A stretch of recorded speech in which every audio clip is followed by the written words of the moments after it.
Hey, you see this house right here? Well, that house in and of itself, over the next few months or once we refinance, we're gonna collect a $20, $30, possibly even a $40,000 tax-free check, all the while still producing monthly cash flow. And the strategy we're using with this particular property is rent to own. Now, if you wanna learn the system, the process for yourself, stay tuned to the rest of this video because I'm going to explain exactly what we're doing with this particular property and how you can duplicate it. And I'm even going to give you the nitty-gritty details, the numbers, and how we do rent to own different than other owners out there. So let's jump into it. So let's first jump into what actually does rent to own mean. In my definition, the way we describe it is the exit strategy involved in real estate investing where the landlord or the seller sells a property to a tenant buyer with a specific set of terms.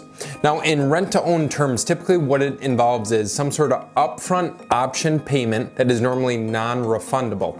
On our rent-to-own deals, we typically expect 5 to 15% down. So on a $100,000 house, that is $5,000 to $15,000 down, which is non-refundable. It does go towards the purchase price. And then we expect some sort of monthly cash flow payment as if it is a rental property. Now, what is a typical structure of one of these deals? And I'm just going to give you the example that I just showed you, and that property is located at 822 Otter Avenue in Oshkosh, Wisconsin.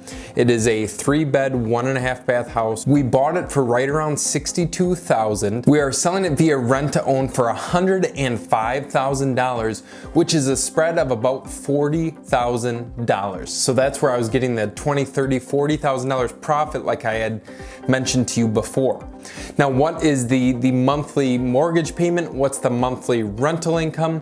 What do we expect to make on this deal? Well, before I get into all that, please smash the like and subscribe button because it does help tremendously and it helps spread awareness for topics like this so other individuals like yourself can watch these videos. But first, let's go into the options that the tenant has. Well, in our rent to own agreements, what we give them the option of is, one, they can purchase the property from us on the terms that we just discussed. So for the $105,000, the monthly payments over the course of, we might give them 2 to 3 years to execute that contract. Now, other than that option, what can they do? Well, they can possibly refinance it with a local bank, or number 3, the most creative thing that we offer that I don't know any other landlords that offer, we give the tenant buyer the option to sell the property instead of executing their option to purchase it. Now, what does this mean for us? Well, in a normal situation, say the tenant buyer, say they've stuck some sweat equity into the property. For example, with this one, we bought it for $62,000. It probably needs $20,000, $25,000 worth of work, which can be done for significantly cheaper if it's a DIY project. Now, if he takes it to the marketplace and wants to sell it to execute his option to purchase, what will the numbers look like? Well, the property is probably going to be worth $150,000 when he's all said and done, or $140,000. He's going to have to pay the real estate agent fees, commissions, everything like that. And then he will walk away with whatever that amount is, minus the fees, the commissions, the expenses, minus our owed amount, which is $105,000, is his net dollar in his pocket. Now, for us, where does the non-taxable event come in, or why do I love rent to own so much? What I love about rent to own is when we purchase a property like this one on Otter Avenue, we bought it for a deeply discounted price and it needed some work, of course. But when we sell these properties on rent to own, we are selling them as is. The tenant buyer is responsible to rehab these places and then get it into livable condition. And this one was in livable condition. It just needed some love, and I'll show you in some photos right now. So as you can see in the photos, it's not a bad place. It needed some love. It needed some new flooring, some paint, some cleaning. It was just dirty, and this is actually a property that the owner had passed away and their daughter was selling it to us. Now, where does the tax-free money come into play? In our rent-to-own agreements, it gives us the right to obtain financing on any of our properties. It's letting the tenant know that we more than likely do have financing on this property of some sort, and we can refinance the property however many times we want, as long as it does not exceed the balance that they owe us. So in this case, as long as it doesn't exceed $105,000 on a first mortgage against the property, we are good to go. We are in the clear. Now for our case, what we're doing is the tenant is in the process of remodeling this property.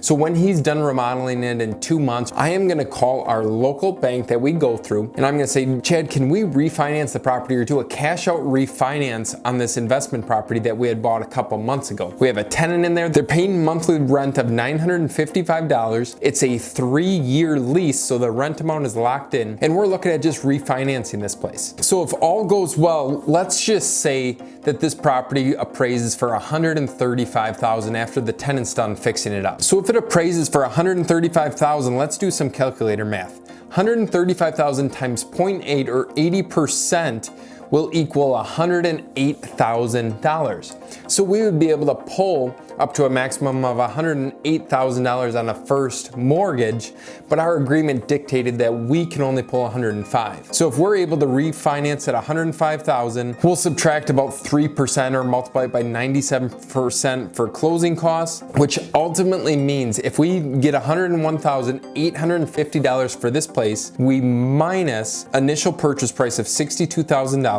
we will walk away with a check for $39,850. Now, if we receive a check for $39,000 and then in addition to that, we're receiving a monthly cash flow check, a net profit check per month of about $200-ish after principal, interest, taxes, and insurance, we are going to make roughly $45,000 over the next 2 to 3 years on this property, regardless if the tenant purchases it from us, regardless if they refinance it from us, or regardless if they sell it outright to a next buyer. And this is what makes me so excited about rent-to-own, because in any of these ways, we're making a boatload of money with hardly any work on our side. Now, where can a deal like this go bad? Because obviously there's cons to everything that we do as real estate investors. Now, a deal like this, it can go bad if the tenant decides not to perform and they trash the property during the remodel.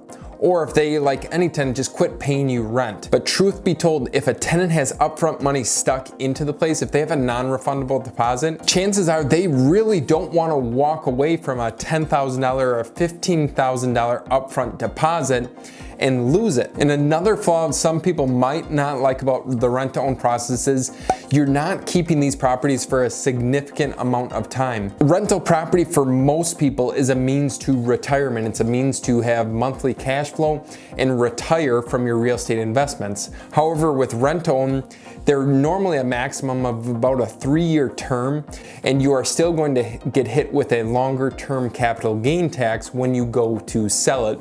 But of course, consult with your CPA, because I am not one. I'm just giving you my advice on what I've seen in past years. And with rent-to-own properties, what I love about it is you can pay more for deals at the end of the day. You can compete against flippers or other wholesalers who might have to buy at 50, 60, 70 cents on the dollar.